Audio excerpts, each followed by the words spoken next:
हरे कृष्णा। आज हम एक और प्रभुपाद आश्रित जन का चरित्र श्रवण करेंगे। और नाम है नित्य लीला पृष्ठों विष्णुपाद परिव्राजकाचार्य त्रिदंडी स्वामी 108 शिष्य मद भक्ति दयित माधव गोस्वामी महाराज। और भगवान की कृपा से हमारे परम गुरुदेव है। नमो ओम विष्णुपादाय रूपानुग प्रियाय च श्रीमते भक्ति दयित माधव स्वामी नामिने कृष्णाभिन्न प्रकाश श्रीमूर्तये दीनतारिणे क्षमा गुणावताराय गुरवे प्रभुवे नमः। सत्तीर्था प्रीति सद्धर्मा गुरु प्रीति प्रदर्शिने ईशोद्यान प्रभावस्य प्रकाशकाय ते नमः। श्री क्षेत्रे पहुपादस्य स्थानोद्धार सुकीर्तये सारस्वत गणानंद संवर्धनाय ते नमः।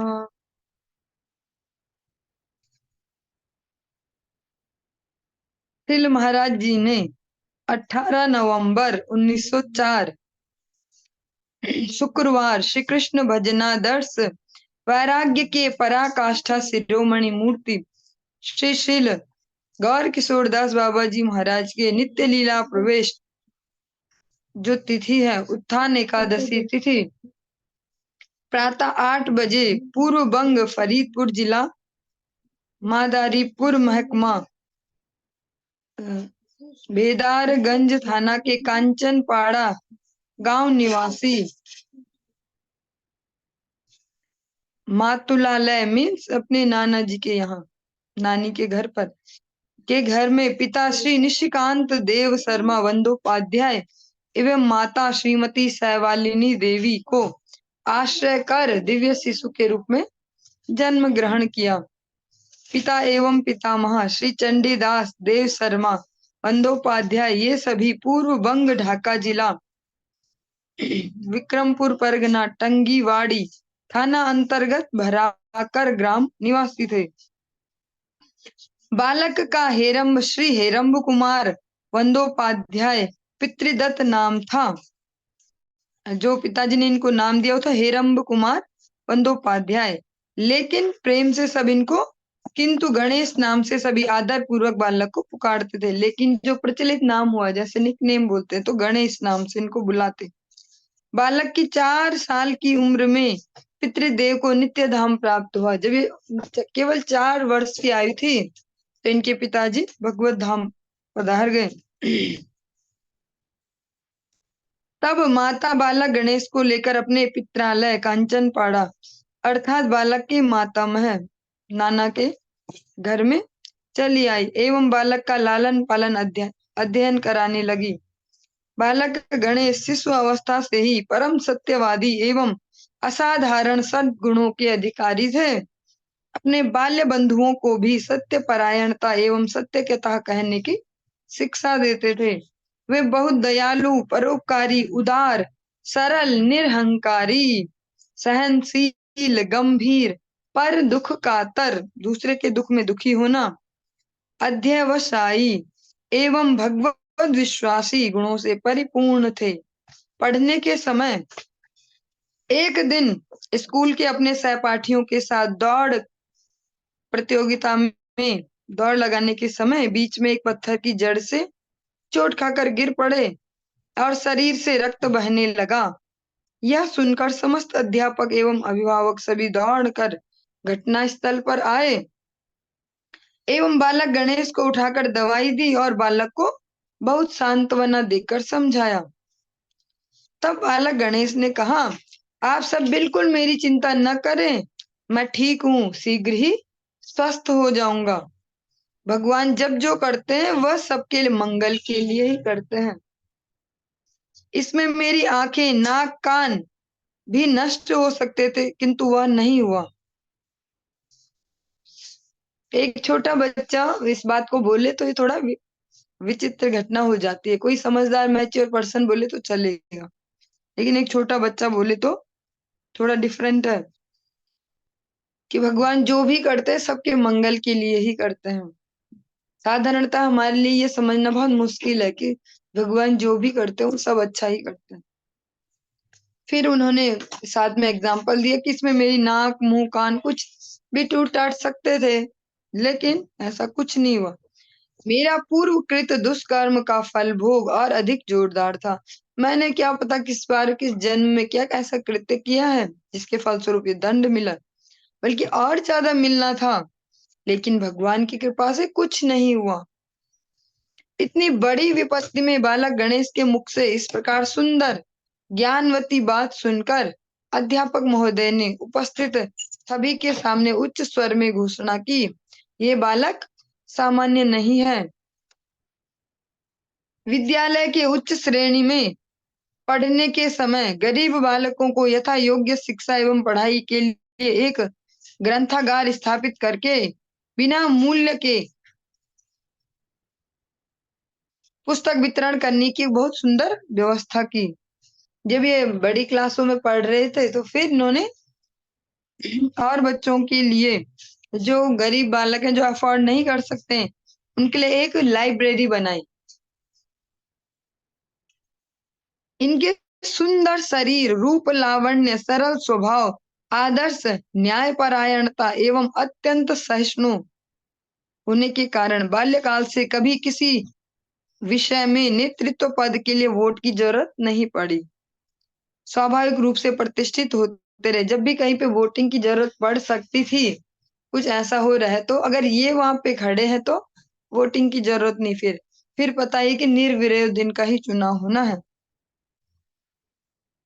समाज के बहुत से जनहितकारी प्रतिष्ठानों को नेतृत्व प्रदान करते रहते थे। एक समय देश के स्वाधीनता आंदोलन में भी भाग लिया। ये बाल्यकाल से एक आदर्शवान मातृभक्त थे। माता हमेशा विभिन्न शास्त्र ग्रंथ पाठ करके सुनाती थी एवं धर्माचरण और बालक और भगवान श्री हरि की आराधना के लिए परम उत्साह प्रदान करती थी। जिस प्रकार से शास्त्रों में भी वर्णित है, अम, मा, माता न सस्यात पितरो न सस्यात, इस प्रकार से एक श्लोक आता है कि वो माँ माँ नहीं है, वो पिता पिता नहीं है, वो स्वजन स्वजन नहीं, वो बंधु बंधु नहीं, जो जीव को जन्म मृत्यु के चक्कर से उठा ना पाए, भगवत चरणों तक पहुंचा ना पाए। तो इनकी जो माता जी है वो आदर्श भक्त भी हैं और अपने बच्चे को प्रोत्साहित भी करते हैं भक्ति के लिए। वे प्रत्येक दिन गीता पाठ करते थे। इसमें थोड़ा सा एक डिफरेंट एक पॉइंट है, कि जो इनकी माता की अवस्था है, 4 साल का एक बच्चा छोड़ के उनके पिताजी का भी शरीर छूट गया, लेकिन फिर भी वो फ्रस्ट्रेशन नहीं दी उन्होंने बच्चे को कि देख भगवान ऐसे ही है, क्या किया भगवान ने हमारे साथ, हमारा कोई नहीं देखने वाला, ऐसा जो भी। उन्होंने उनको उचित शिक्षा दी शास्त्रों की और भगवान की भक्ति के लिए प्रोत्साहन दिया। जैसा हम सुनते हैं ध्रुव जी की माता के केस में, उनकी माँ ने भी कई गलत बात को प्रोत्साहित नहीं किया कि हाँ ऐसे ही है तेरे पिताजी, इन्होंने तो ऐसा ही किया बेटा मेरे साथ भी, तेरे साथ भी ऐसे ही कर रहे हैं, ऐसे ही है ये, भगवान भी ऐसा ही नहीं। उन्होंने बोला कि किसी की निंदा मत करो, वो तो एक निमित्त है। और ठीक ही तो बोला तुम्हारी भी माता ने कि भगवान की तपस्या करो, भगवान की आराधना ही हमारे जीवन का लक्ष्य है। तो उन्होंने भी अपने पुत्र को सही डायरेक्शन दी।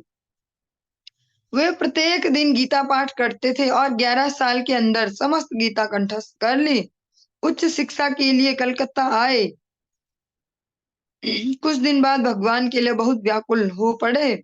आत्मीय श्री नारायण चंद्र मुखोपाध्याय के घर में एक दिन समस्त रात्रि अत्यंत व्याकुल हृदय से रो रो कर भगवान को पुकारते रहे। उसी समय से दिन में मात्र एक बारी भोजन कर भगवान का ध्यान लगाते थे।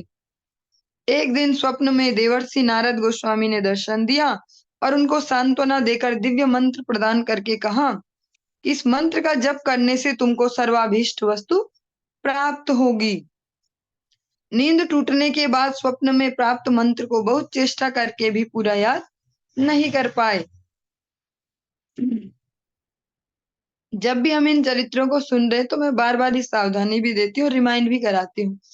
ये वो समय है जब यहाँ अंग्रेजों का शासन चल रहा था और पूरे टोटली यहाँ इंग्लिश शिक्षा प्रारंभ भी हो गई थी। और जो ये जन है एक एक जिनके बारे में हम सुन रहे हैं, चलो ये तो हमारे परम गुरुदेव हो गए, तो हो सकता है बढ़ा चढ़ा के इनके बारे में बोल दिया जाए, लेकिन जो इनसे पहले हमने नाम सुने हैं उनको तो हमने कभी दर्शन भी नहीं किया, उनसे कोई रिलेशन भी नहीं है इस प्रकार से जस्ट डायरेक्ट कोई। लेकिन हमने अलग अलग चरित्रों में सुना चाहे वो भक्ति हृदय वनदेव गोस्वामी महाराज हो, चाहे एक दो दिन पहले जो हमने चरित्र सुना था यायावर गोस्वामी महाराज, इस प्रकार से हर चरित्र में कुछ ना कुछ हम डिफरेंट सुनते हैं। वनदेव गोस्वामी महाराज, उन्होंने यमुना जी का साक्षात दर्शन प्राप्त किया। और जो एक और जो हमने कल चरित्र श्रवण किया था कि उनके लिए लास्ट में सखियां स्वयं आई और उनको भगवत धाम की ओर ले गई, या ऐसा भी। तो इस जो अभी हम चरित्र श्रवण कर रहे हैं, इसमें हम सुन रहे हैं कि उनको स्वप्न में देवर्षि नारद ने व्याकुलता देखकर उनको सांत्वना दी और मंत्र भी प्रदान किया, किंतु जब स्वप्न पूरा हो गया तो वो मंत्र उन्हें याद नहीं आया। तब मन में अत्यंत दुखी होकर एक दिन माता से अनुमति लेकर भगवान की खोज के लिए हिमालय में चले गए। फिर यहाँ आ गए वो बद्रीनाथ क्षेत्र में। वहां पहुंचकर एकांत में आहार और निद्रा त्याग करके 3 दिन 3 रात घोर जंगल के अंदर पर्वत पर चिल्ला चिल्ला कर अत्यंत व्याकुल हृदय से भगवान को पुकारने लगे। तब अचानक दैववाणी सुनी, तुम पहले गुरुपाद पद्म का आश्रय करो। जो ये लाइन से इनको थोड़ा सा ध्यान से सुनेंगे, सावधानी से, हमारे जीवन में भी बड़े काम आएंगे। अचानक दैववाणी सुनी कि तुम पहले गुरुपाद पद्म का आश्रय ग्रहण करो। तुम्हारी पूर्व स्थली अर्थात तुम जहां से आए हो, उसी स्थान पर तुम्हारे गुरुपाद पद्म महापुरुष का आविर्भाव हुआ है। तुम अपने स्थान पर लौट जाओ एवं वही उन महापुरुष के चरण में संपूर्ण आत्म त्याग पूर्वक आश्रय ग्रहण करो। तुम्हारी समस्त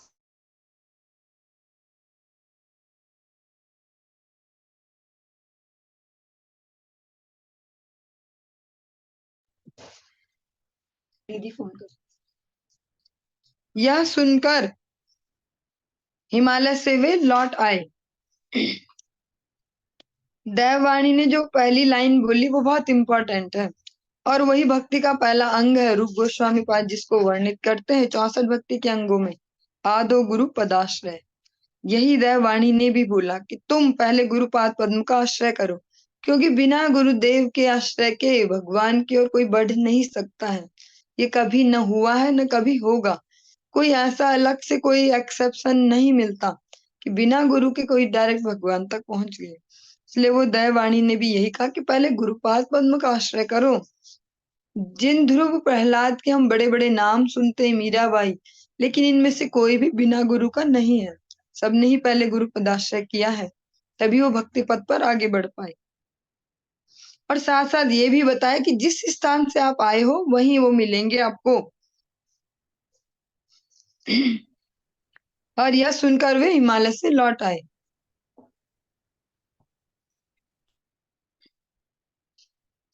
इसके बाद जो कथा है वो आप लोगों ने कई बार शायद सुनी हो गुरुदेव के मुख से भी, हमारे परम गुरुदेव की आविर्भाव या तिरोभा तिथि पे। एक बार फिर से इसके माध्यम से श्रवण करते हैं।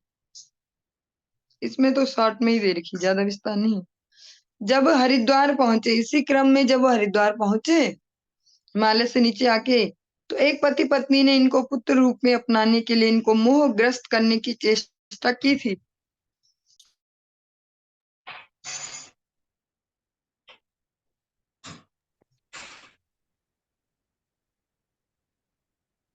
वे हरिद्वार से सन 1925 में कोलकाता लौट आए। थोड़ा 1 मिनट का पॉज लेना होगा।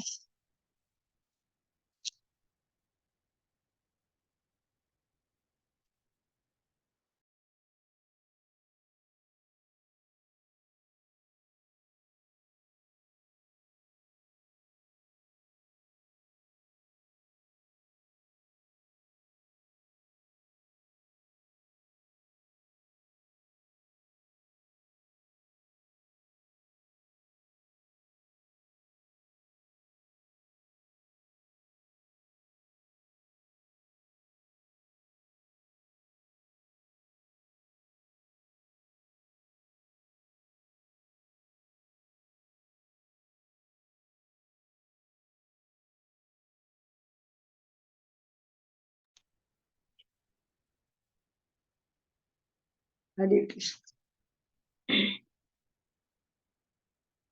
एक दिन बाल्य बंधु श्री नारायण चंद्र मुखोपाध्याय के साथ श्री चैतन्य महाप्रभु की लीला स्थली श्रीधाम मायापुर जाकर दर्शन करके शाम के समय श्री चैतन्य मठ में पहुंचे।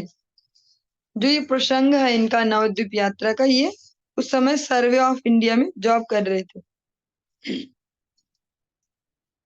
शाम के समय श्री चैतन्य मठ में पहुंचे। उस समय श्रील प्रभुपाद भक्ति सिद्धांत गोस्वामी ठाकुर हरि कथा कर रहे थे। वे सभा में पहुंचकर अति मर्त्य महापुरुष अलौकिक तेज पुंज ज्योतिर्मय श्रील प्रभुपाद के दिव्य दर्शन करके अत्यंत आकृष्ट हुए एवं हिमालय में हुई देववाणी सुनकर सोचने लगे कि मैं इन्हीं की खोज में था। ये मेरे जीवन के समस्त अभाव पूर्ण कर देंगे। जो भी कमी है मेरे जीवन में, जो भी खालीपन है, उसको ये भर देंगे, ऐसा मेरा दृढ़ विश्वास है। ठीक उसी समय श्रील प्रभुपाद कथा के प्रसंग में कहने लगे। जब ये ऐसा सोच रहे थे तब तक जो कथा में टॉपिक चल पड़ा वो क्या था? श्री विग्रह को दर्शन करना अवश्य ही ठीक है, किंतु दर्शन के पहले दर्शन करना सीखना होगा। देखना और दर्शन करना दोनों डिफरेंट है। काम नेत्र से दर्शन नहीं होता, एकमात्र भक्तिपूर्ण प्रेम नेत्र से दर्शन होता है। जो हमारे कामनाएं युक्त जो नेत्र हैं, इनसे भगवान का दर्शन या धाम का दर्शन नहीं होता, भक्तिपूर्ण नेत्रों से होता है। इस प्रकार श्रीधाम मायापुर एवं श्रील प्रभुपाद के दर्शन कर कलकत्ता लौट आए। उसके बाद पता चला कि 1 नंबर जंक्शन रोड उल्टा डिंगी पर मठ है एवं वहां श्रील प्रभुपाद रहते हैं। तब हेरम्ब कुमार ने नारायण बंदोपाध्याय को साथ लेकर गौड़िया मठ में श्रील प्रभुपाद का दर्शन एवं उनके मुखार बिंदु से हरि कथा श्रवण करने के लिए रोज आना जाना करने लगे।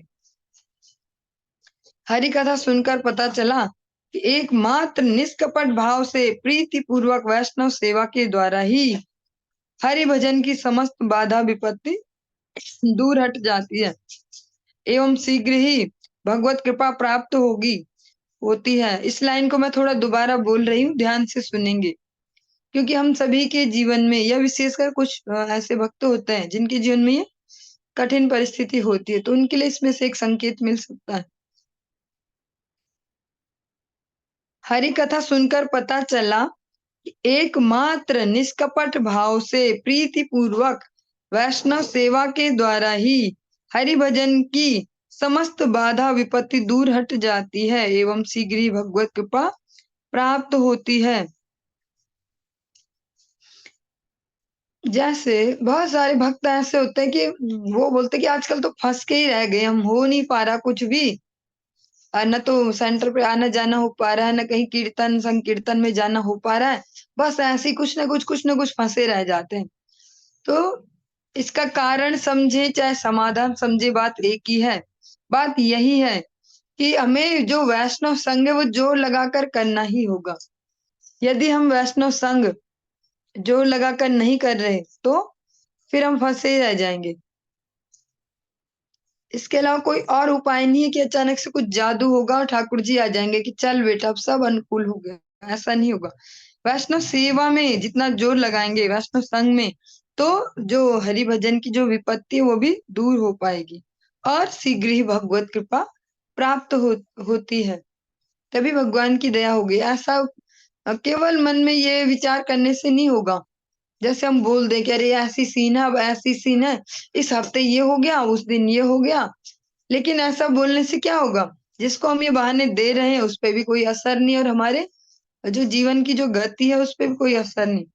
तो थोड़ा सा इसको आग्रह पूर्वक करना होगा, चाहे वो संकीर्तन अटेंड करना हो, चाहे वैष्णव सेवा हो, या जिस प्रकार के भी कोई कार्यक्रम हमें मिल पाए। जब हम सोचेंगे ना हम पहले झंझट ही निपटाते रहे और देखते जब सब ठीक ठाक होगा तब करेंगे ये सब, तो सब ठीक ठाक कभी नहीं होगा। जब हम जोर लगाएंगे इस तरफ तो धीरे धीरे सब ठीक होने लगेगा, क्योंकि केंद्र बिंदु अगर भगवान है, भगवान की प्रसन्नता केंद्र बिंदु है, तो भगवान के ही हाथ में तो सारा रिमोट है। ऐसा नहीं है कि हम जोर लगाएंगे फिर सब ठीक कर देंगे फिर सब बोलेंगे कि जाओ अब तुम फ्री हो। ऐसा कभी नहीं होगा। जब तक मनुष्य के प्राण इस शरीर में है, कभी भी कोई नहीं बोलेगा अब तुम फ्री हो, जाओ तुम मजा करो। ऐसा नहीं होगा कभी भी। और भक्ति के लिए तो कोई कभी भी नहीं बोलेगा। उल्टे कामों के लिए बोल दे, कोई शादी ब्याह में जाओ, वहां जाओ, पार्टी करो, घूमो फिरो, उसके लिए बोल भी देंगे हाँ कि जाओ जाओ जाओ, अभी तो तुम जवान हो, तुम्हें ये भी करना चाहिए, तुम्हें वो भी। लेकिन ऐसा कोई नहीं बोलेगा जाओ तुम कीर्तन में जाओ, जाओ तुम कथा सुनने जाओ। इसके लिए स्वयं ही जोर लगाना होगा। और भगवान भी उस जोर की प्रतीक्षा कर रहे होते हैं, शायद से, शायद नहीं, पक्का ही। भगवान उसी जोर की प्रतीक्षा करते हैं, जो वो जोर लगाते हैं फिर कृपा भी होते जाती है। वरना जो सब निपटाने की सोचते रहेंगे फिर वो कभी निपटा नहीं पाएंगे। यह समझकर वे प्रायः गुप्त भाव से विष्णु वैष्णव सेवा के लिए बहुत प्रकार के द्रव्य आदि मठ में भेजने लगे। जैसा हम आज की डेट में भी देखते हैं, बहुत सारे भक्त ऐसे हैं कि जो बताकर सेवा करते हैं, वो भी ठीक है और उनको प्रोत्साहन मिलता है, वो भी बहुत अच्छी बात है। लेकिन कुछ भक्त ऐसे भी होते हैं जो चुपके से बोलते हैं आप भी मत देखना, बस खोल के यूज करो, बस ये भेज दिया है, इसको सेवा में लगाओ, चाहे वो धन है या वस्तुएं हैं। तो ऐसे भक्त अभी भी होते हैं। इसी प्रकार से परम गुरुदेव का आचरण है। जब तक वो जॉब पे थे तो फिर उन्होंने ये शुरू कर दिया, बार बार जाना, कथा श्रवण करना और बीच बीच में चुपचाप से वहां कुछ सेवा के लिए वस्तु पदार्थ ये भेजना। उन्होंने आज तक बहुत शास्त्र अध्ययन किया, किंतु नित्य श्रील प्रभुपाद की हरि कथा में श्रीमन महाप्रभु की शिक्षा एवं सिद्धांत समूह सुनकर अपने मन में विचार किया कि ये सब सिद्धांत अधिक युक्ति युक्त एवं महत्वपूर्ण एवं सर्वोत्तम है। उन्होंने तो बचपन से अपनी माता जी से शास्त्र श्रवण किए ही थे, जिस प्रकार से हम उनके स्तुति में श्रवण करते हैं।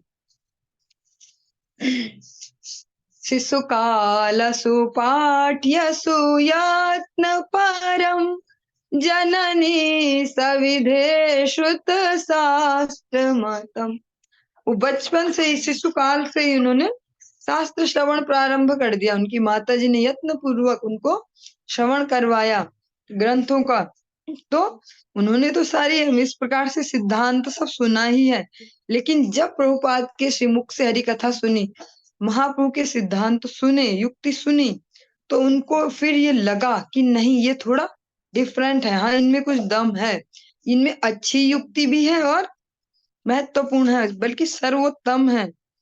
यह समझकर अधिक विलंब न कर 4 सितंबर सन 1927 श्री राधा अष्टमी तिथि पर 1 नंबर जंक्शन रोड स्थित उल्टा डींगी गौड़िया मठ में नित्य काल के लिए अपने प्राण प्रियतम आराध्य श्रील प्रभुपाद का चरणाश्रय कर हरिनाम एवं कृष्ण मंत्र दीक्षा ग्रहण की। दीक्षा के उपरांत आ कुमार ब्रह्मचारी श्री हेरम्ब कुमार बंदोपाध्याय श्रीपाद हयग्रीव दास ब्रह्मचारी नाम से वैष्णव समाज में आदर।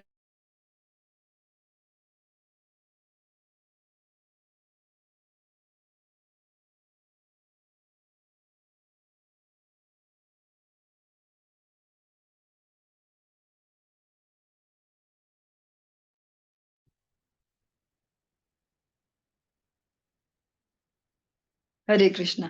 चलिए आज के लिए इतना ही काफी है। इतने को ही आप फिर से रिमाइंड करेंगे कि क्या क्या सुना था लगभग, और फिर इससे आगे हम कल कंटिन्यू करेंगे। हरे कृष्ण। हरे कृष्णा माता जी।